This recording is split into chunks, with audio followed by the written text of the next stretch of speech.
ഞാനിപ്പോൾ ഉള്ളത് അടൂരിലാണ്. അടൂരിൽ നടക്കുന്ന അടൂർ ബെക്സ് 2024 എന്ന എക്സിബിഷനിലാണ് ഞാനിപ്പോൾ നിൽക്കുന്നത്. നമ്മോടൊപ്പം ഇപ്പോൾ ഉള്ളത് പ്രദീപ് നൂറനാട് എന്ന വ്യക്തിയാണ് നമ്മോടൊപ്പം നിൽക്കുന്നത്. അദ്ദേഹത്തിൻ്റെ കളക്ഷൻ എന്തെല്ലാമാണെന്നുള്ളത് നമുക്കൊന്ന് നോക്കിക്കാണാം. കൂടുതൽ വിശദ വിവരങ്ങൾ നമുക്ക് അദ്ദേഹത്തോട് തന്നെ ചോദിച്ചറിയാം. നമസ്കാരം, എൻ്റെ പേര് പ്രദീപ് എന്നാണ്. സ്ഥലം നൂറനാട്. ഞാൻ ഈ ക്ലബ്ബിലെ ഒരു മെമ്പറാണ്, ലൈഫ് മെമ്പറാണ്. എൻ്റെ കളക്ഷൻ തുടങ്ങിയത് ഏകദേശം ഒരു 16 വർഷത്തോളം. എന്തൊക്കെയാണ് കളക്ട് ചെയ്യുന്നതെന്ന് ചോദിച്ചാൽ ഒരുപാട് സാധനങ്ങളുണ്ട്. എങ്കിലും ഞാൻ ആദ്യം എൻ്റെ കളക്ഷൻ തുടങ്ങിയത് നാണയത്തിലൂടെയാണ്. അതായത് പണ്ട് കാലത്ത് എൻ്റെ ഈ കിട്ടിയിരുന്ന നാണയങ്ങൾ, വളരെ ചെറുപ്പത്തിൽ കിട്ടിയിരുന്ന നാണയങ്ങളിലെ ഈ ഓരോ മഹാന്മാരുടെയൊക്കെ രൂപങ്ങൾ ആലേഖനം ചെയ്ത നാണയങ്ങൾ ഞാൻ പ്രത്യേകം വെറുതെ മാറ്റിവെക്കുന്ന ഒരു സ്വഭാവം എനിക്കുണ്ട്. അപ്പോൾ അത് അങ്ങനൊരു ചെറിയ കളക്ഷൻ അങ്ങനെ കിട്ടിയ സമയത്ത് ഇതേപോലെ ഒരു എക്സിബിഷൻ കാണാനിടയാകുന്നു. നിരവധി നാണയങ്ങളും പഴയ പുരാതന കാലത്തെ നാണയങ്ങളും നോട്ടുകളും ആ പുരാവസ്തുക്കളൊക്കെ കാണാനിടയായി. ഇതെങ്ങനെ എവിടെ നിന്ന് ലഭിക്കും എന്നതിനെക്കുറിച്ചുള്ള ഒരു അന്വേഷണമാണ് എന്നെ ഈ ഒരു രീതിയിലൊരു കളക്ഷനിലോട്ട് എത്തിച്ചത്. എന്തൊക്കെയാണ് കളക്ട് ചെയ്യുന്നതെന്ന് ചോദിച്ചു കഴിഞ്ഞാൽ നാണയങ്ങളുണ്ട്, കറൻസികളുണ്ട്. പിന്നെ എനിക്കിപ്പോൾ ഏറ്റവും കൂടുതൽ കളക്ഷനുള്ളത് വാച്ചുകളാണ്. അതിനൊരു കാരണമുണ്ട്. എൻ്റെ അച്ഛൻ മരിച്ചതിന് ശേഷം അച്ഛൻ ഉപയോഗിച്ചിരുന്ന ഹെൻറി സാന്റോസ് എന്നൊരു വാച്ചുണ്ട്. ആ വാച്ച് മരണശേഷം എനിക്കതൊന്ന് സൂക്ഷിച്ചു വെക്കണമെന്ന് കണ്ടപ്പോൾ ഞാനത് അന്വേഷിച്ചപ്പോൾ കിട്ടിയില്ല. അപ്പോൾ അതേപോലെ ഒരു വാച്ചിനോടുള്ള അന്വേഷണം, ആ വാച്ച് തിരക്കുള്ള അന്വേഷണത്തിലാണ് ഈ വാച്ചുകളുടെ ഒരു വലിയ കളക്ഷനിലോട്ട് ഞാൻ പോയി. കാരണം ഈ ഹെൻറി സാന്റോസ് അന്വേഷിച്ച് നടക്കുമ്പോൾ എനിക്ക് ആ വാച്ച് കിട്ടിയിരുന്നില്ല. പക്ഷേ പഴയ കാലത്ത് ഉപയോഗിച്ചിരുന്ന പല വാച്ചുകളും ഞാൻ കണ്ടിരുന്നു. അപ്പോൾ അതിലൊരു ക്രേസ് തോന്നി. കാരണം പഴയ കാലത്ത് ഉപയോഗിച്ചിരുന്ന വാച്ചുകളെന്ന് പറഞ്ഞാൽ കീ കൊടുക്കുന്ന വാച്ചുകളായിരുന്നു. അതിന് സെല്ലിൻ്റെ ആവശ്യമില്ല, മറ്റ് യാതൊരുവിധ പവറും കൊടുക്കുന്നതല്ല. അതായത് മെക്കാനിക്കലായിട്ട് റൺ ചെയ്യുന്ന വാച്ചുകൾ. അപ്പോൾ അതിലൊരു കൗതുകം ഭയങ്കരമായിട്ട് ഉണ്ടാവുകയും പല തരത്തിലുള്ള വാച്ചുകൾ എനിക്ക് ഈ വാച്ചുകടകളിൽ നിന്നൊക്കെ എനിക്ക് കിട്ടി. അപ്പോൾ ഇത് പുതുതായിട്ട് ഈ വാച്ചുകളൊന്നും നിർമ്മിക്കുന്നില്ല, പക്ഷെ വർഷങ്ങളോളം ഈ വാച്ചുകൾ പലരും ഉപയോഗിച്ചിട്ടുണ്ട്. ഇപ്പോഴുള്ള നിലവിലുള്ള വാച്ചുകളെന്ന് പറഞ്ഞാൽ 1 വർഷം അല്ലെങ്കിൽ 1.5 വർഷം മാത്രമേ, അല്ലെങ്കിൽ 2 വർഷം മാത്രമേ അതിന് ലൈഫ് ഉണ്ടാവുമെങ്കിൽ നൂറ്റാണ്ടുകളോളം ഈ വാച്ചുകൾ ഒരു കുഴപ്പമില്ലാതെ പ്രവർത്തിക്കുന്നു എന്ന് അറിഞ്ഞപ്പോൾ അതെനിക്ക് എൻ്റെ ഒരു അത്ഭുതം കൂടിയായിരുന്നു. അത്തരത്തിൽ എനിക്ക് കിട്ടിയ ഒരു വാച്ചാണിത്. ഇത് വെസ്റ്റ് എൻഡ് വാച്ച് കമ്പനിയുടെയാണ്. 1912 ഇത് നിർമ്മിച്ചിരിക്കുന്നത്. പക്ഷേ ഇപ്പോഴും ഇത് വർക്കിംഗ് കണ്ടീഷനാണ്. അപ്പോൾ അതിലൂടെയാണ് ഞാൻ വാച്ചിൻ്റെ ഒരു ലോകത്തേക്ക് തിരിഞ്ഞത്. അങ്ങനെ പല കമ്പനികളുടെ മെക്കാനിക്കൽ വാച്ചുകളുടെ ഒരു ശേഖരമുണ്ട്. എല്ലാം കൂടി ഒരു 300 വാച്ചുകൾ ഇപ്പോൾ ഞാൻ ശേഖരിച്ചിട്ടുണ്ട്. ഇതിലൂടെ തന്നെ, ഈ ശേഖരണത്തിലൂടെ തന്നെ ഞാൻ നേടിയതാണ് ഈ ക്ലോക്കുകളും കാര്യങ്ങളുമൊക്കെ. പിന്നീട് എൻ്റെ ശേഖരമായിരുന്നു ടൈപ്പ് റൈറ്റർ. പിന്നീട് പുസ്തകത്തിലോട്ട് പോയി. ഏകദേശം 150 വർഷം മുമ്പ് വരെ പ്രിന്റ് ചെയ്ത ബുക്കുകൾ ഇപ്പോൾ എൻ്റെ കൈവശമുണ്ട്. ഇങ്ങനെയുള്ള കുറേ കാര്യങ്ങളാണ് എൻ്റെ ഉള്ളത്. ഓരോന്നായിട്ട് ഞാൻ പരിചയപ്പെടുത്തി തരാം. സമയത്തിൻ്റെ വില എന്ന് പറയുന്നത് വളരെ വലുതാണ്. 1 സെക്കൻഡ് സമയം എന്ന് പറഞ്ഞാലും അതിന് വിലപ്പെട്ടതാണ്. കാരണം ആ സമയം കഴിഞ്ഞാൽ പിന്നെ ആ സമയം നമുക്ക് തിരിച്ചു കിട്ടില്ല എന്നുള്ളതാണ്. ഇപ്പോൾ നമ്മൾ എന്തിനും ഏതിനും ഒരു സമയമുണ്ട്, ഒരു വർക്കിംഗ് ടൈമുണ്ട്. അതായത് ഓഫീസുകളിലാണെങ്കിൽ 10 to 5 ആണ്. എങ്ങനെയാണ് ഈ 10 to 5 എന്ന സമയം നമ്മൾ കണ്ടുപിടിക്കുന്നത്? ഇതെങ്ങനെ കാൽക്കുലേറ്റ് ചെയ്യുമായിരുന്നു?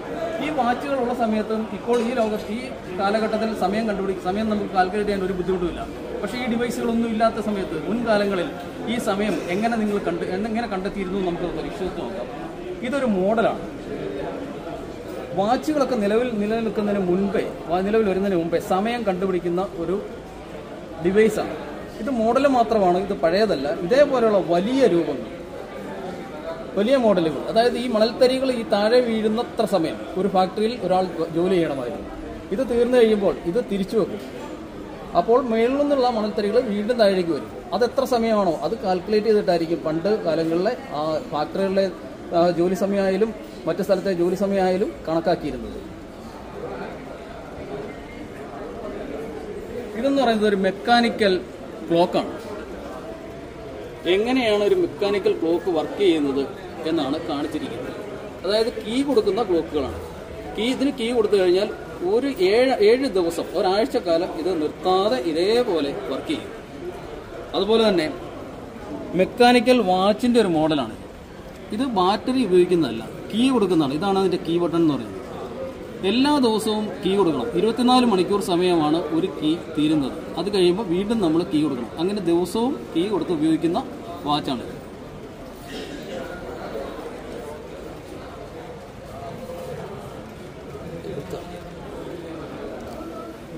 ഇത് കീ കൊടുത്ത് ഓടുന്ന ഒരു ടൈം പീസിൻ്റെ മെഷീനാണ്. അതിൻ്റെ പ്രവർത്തന രീതിയാണ് കാണിച്ചിരിക്കുന്നത്. ഇതാ നോക്കൂ, ഇതാണ് ഇതിൻ്റെ കീ കൊടുക്കുന്ന കീ ചാവി. ഇതിലാണ് നമ്മൾ തിരിച്ച് കീ കൊടുക്കുന്നത്. ഇങ്ങനെ കീ കൊടുക്കുമ്പോൾ ഇവിടെ ഒരു സ്പ്രിങ് ടൈറ്റ് ആവും. ഈ സ്പ്രിങ് ടൈറ്റ് ആവുന്നതനുസരിച്ച് ടൈറ്റായി കഴിയുമ്പോൾ കീ തീരും. ഇതിനെ റിലീസ് ചെയ്ത് വരുമ്പോൾ ആ സമയം അതിൻ്റെ ആ ഒരു ടെൻഷനിലാണ്, ആ ടെമ്പറിലാണ് ഈ വാച്ചിൻ്റെ പ്രവർത്തനം എന്ന് പറയുന്നത്. അതിനെ നിയന്ത്രിക്കുന്ന പല ചക്രങ്ങളും കാര്യങ്ങളുമൊക്കെ നമുക്കിവിടെ കാണാം. ത്തിലുള്ള മെക്കാനിക്കൽ വാച്ചുകൾ പല കമ്പനികളുള്ള ഏറ്റവും കൂടുതൽ വാച്ചുകൾ സ്വിറ്റ്സർലൻഡിലാണ് ഉണ്ടാക്കിയിരിക്കുന്നത്. വാച്ചുകളുടെ നാട് അല്ലെങ്കിൽ വാച്ചുകൾ ജന്മം കൊണ്ടത് സ്വിറ്റ്സർലൻഡിലാണ്. ഇതൊരു സ്വിറ്റ്സർലൻഡിന്റെ വാച്ചാണ്. ട്രെസ്സ എന്ന കമ്പനിയുടേതാണ്.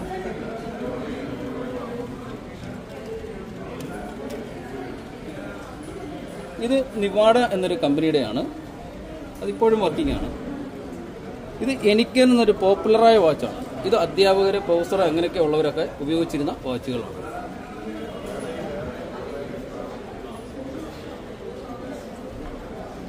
ഇതാണ് ഹെൻറി സാന്റോസ് എന്ന വാച്ച്.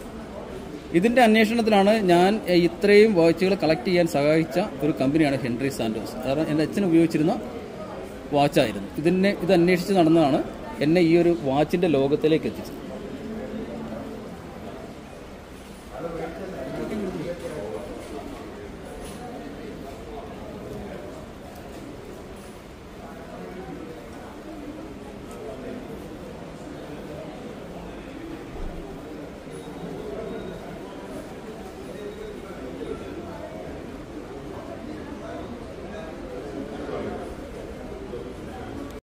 ഇത് അമ്മാനക്കായ എന്ന് പറയും.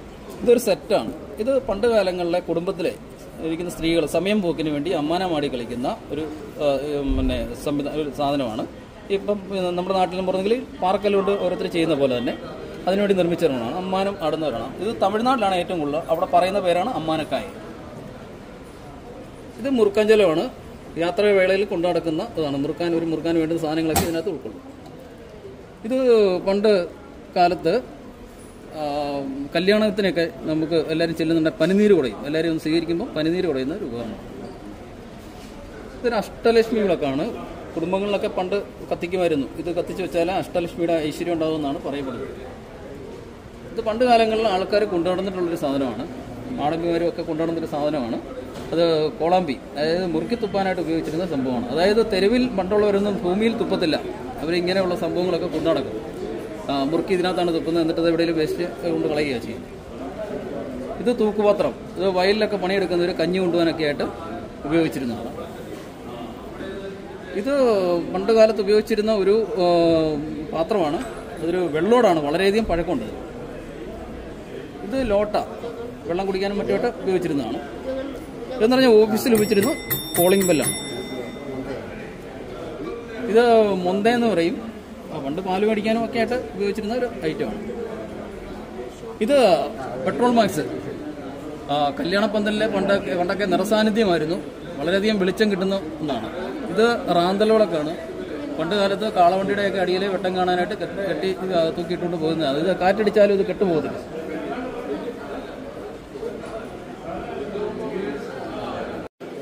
ഇതാണ് ഗ്രാമഫോൺ. പണ്ട് കാലത്ത് പാട്ട് കേൾക്കാനായിട്ട് ഉപയോഗിച്ചിരുന്നതാണ്. ഗ്രാമഫോൺ ഡിസ്ക്കാണ്. ഇതിലാണ് പാട്ട് റെക്കോർഡ് ചെയ്യുന്നത്. ഇതിനിങ്ങനെ കറക്കി. ഇത് കറണ്ടിൻ്റെ ഒന്നും ആവശ്യമില്ല. ഇതിങ്ങനെ കറക്കി കഴിയുമ്പോൾ ഇതിങ്ങനെ കറങ്ങും. ഇത് കംപ്ലൈൻ്റ് ആയിട്ട് വർക്ക് ചെയ്യത്തില്ല. ഇതിന് ശേഷം ഇതിൻ്റെ നീഡിലുണ്ടാവും. ഇതിങ്ങനെ താത്ത് വെച്ച് കഴിഞ്ഞാൽ പാട്ട് കേൾക്കും. ഇതുവഴിയാണ് പാട്ട് കേൾക്കുന്നത്. ഇതാണ് ആദ്യകാലത്ത് പാട്ട് കേൾക്കാൻ ഉപയോഗിച്ചിരുന്ന ഒരു ഡിവൈസ് എന്ന് പറയുന്നത്. ഗ്രാമഫോൺ എന്ന് പറയും. ഇത് അതിൻ്റെ വേറൊരു മോഡലാണ്. അതേപോലെ തന്നെയാണ് അതിൻ്റെ പ്രവർത്തനവും. അതിനുശേഷം വന്ന ഒരു റേഡിയോ ആണിത്. പഴയ കാലത്തെ റേഡിയോ ആണ്. ഇത് വാൽവ് റേഡിയോ എന്ന് പറയും. ഇപ്പം ഇതിനൊരു പ്രചാരമുണ്ട്. ഈ വാൽവിനകത്ത് റെഡ് മെർക്കുറി ഉണ്ടെന്നുള്ള ഒരു പ്രചാരത്തിൽ അതിന് വലിയ കോടികൾ വില കിട്ടുമെന്നൊക്കെ തെറ്റായ ഒരു പ്രചാരണമുണ്ട്. അങ്ങനെ ഒരു സംഭവം ഇതിനകത്ത് ഇല്ലാന്ന് കൂടി ഈ അവസരത്തിൽ ഞാൻ അറിയിക്കുന്നു. ഇത് അതിനുശേഷം വന്ന നാഷണൽ പാനാസോണിക്കിന്റെ റേഡിയോ വിത്ത് ടേപ്പ് റെക്കോർഡർ. ഇത് നാഷണൽ പാനാസോണിക്കിന്റെ തന്നെ റേഡിയോ. നാഷണൽ പാനാസോണിക്കാണ് ഏറ്റവും കൂടുതൽ റേഡിയോയും ടേപ്പ് റെക്കോർഡറും വിപണിയിൽ ഇറക്കിയിട്ടുള്ളത്. ഇതാണ് ടേപ്പ് റെക്കോർഡറിൽ ഉപയോഗിച്ചിരുന്ന കാസറ്റുകൾ.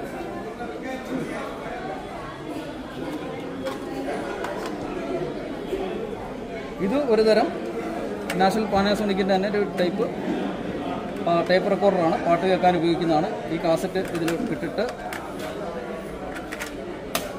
ഇത് ഓൺ ചെയ്യുമ്പോഴാണ് പാട്ട് കേൾക്കുന്നത്. ഇത് വർക്കിംഗ് കണ്ടീഷൻ അല്ല. ഇപ്പോൾ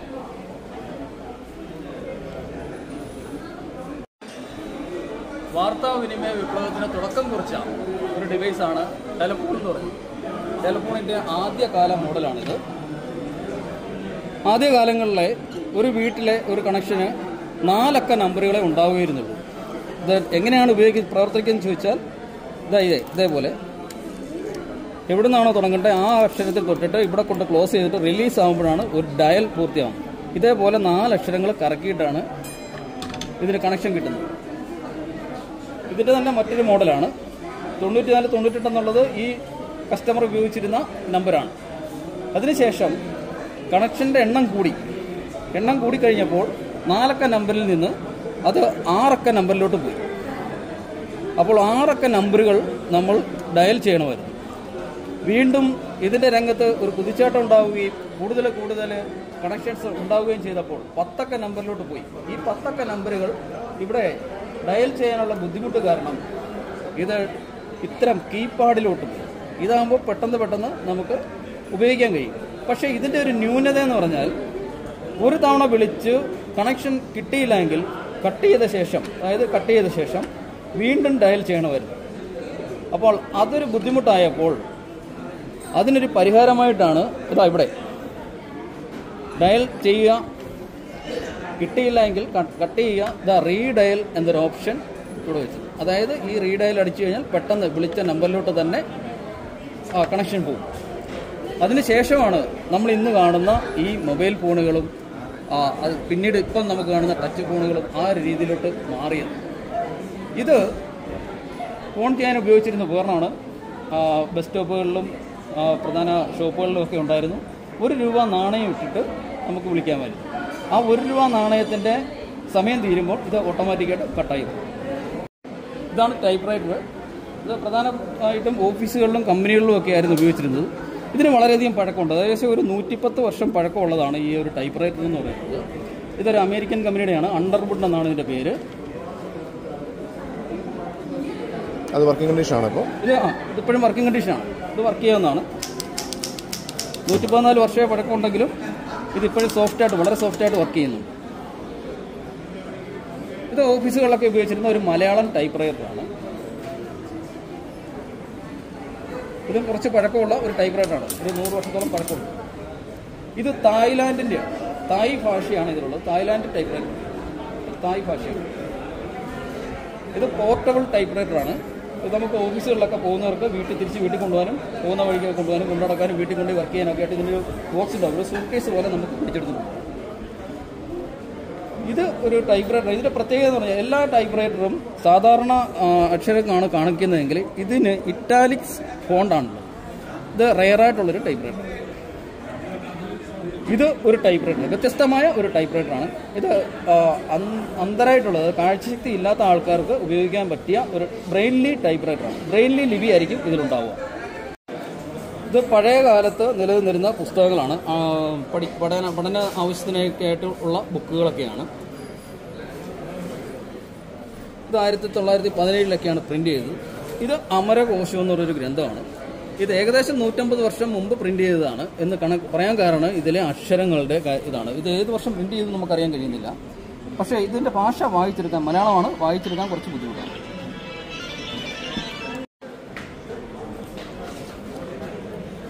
ഇതൊരു 110 വർഷം പഴക്കമുള്ളൊരു പുസ്തകമാണ്. 1088 കൊല്ലവർഷം 1088 പ്രിന്റ് ചെയ്തത്. അതായത് ഇംഗ്ലീഷ് വർഷം 1913. AR രാജരാജവർമ്മ കോഴിത്തമ്പുരാന്റെ സാഹിത്യ സാഹിത്യം എന്ന ബുക്കാണ്. അന്നത്തെ അതിന്റെ വില 1 രൂപയാണ്. അന്നത്തെ അതിന്റെ വില 1 രൂപയാണ്. ഇതും 1915 പ്രിന്റ് ചെയ്ത കേസരി എന്നൊരു പുസ്തകമാണ്. വേങ്ങയിൽ കുഞ്ഞിരാമൻ നായനാരാണ് ഇതിന്റെ ഗ്രന്ഥകർത്ത. അതിൻ്റെയും വില 1 രൂപ മാത്രമാണ്. അന്ന് വില ഉറുപ്പിക എന്നാണ്. ഉറുപ്പിക 1 എന്നാണ് എഴുതുന്നത്. മലയാള ഭാഷയിലുള്ള അക്കമാണ്.